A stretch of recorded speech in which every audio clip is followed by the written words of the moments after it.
සුදු මේ දැන් නම් හංගන්න හම්බෙන්නේ නැහැ. ඔක්කොම දැනගෙන ළමෙක් හම්බෙන්න කියලා. කාටද? ඔයාට. කොහොමද ළමයා? ඔය ඉන්නේ බඩේ. වීඩියෝ කරනවද? ඔතන හිටගෙන දොළ දුක වගේ කණ්ඩ එපා ඕවා. ජම්බු හොඳ නෑ බං. කවන්නේ දැන් හංගන්න හම්බෙන්නේ නැහැ නේ. ඉඳගන්න ගිහලා. ඉඳගන්න යකෝ අමාරුයි මට. හිමීට ඉඳගන්න. ඉඳගන්නකෝ. හිමීට බඩ අත කාලා ඉඳගන්න.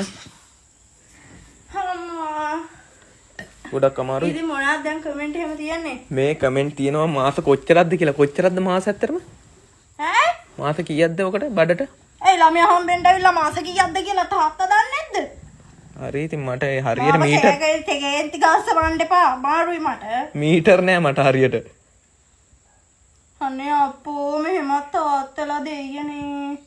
ඇයි ඉතින්? මේ මට අර අන්නාසි ටිකක් ගෙනත් දෙන්න. මේ අන්නාදි කණ්ඩොත් නෑ ළමයා නැති වෙනම් අපිට ළමයා නැති කරගන්න ඕනේ.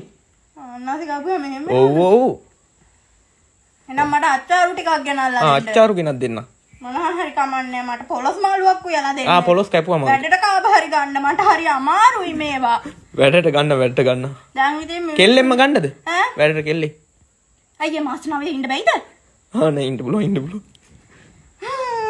ඉමීට දැන් ඉතින් ඔය කට්ටියට කියන්න තියෙන ඉතින් ඔයාලා හිතපු දේ හරි ඒ වීඩියෝ එකේ කමෙන්ට් ගොඩක් තිබ්බා. ඔයාලට ඉතින් දිව්‍යඥානය තියෙනවා.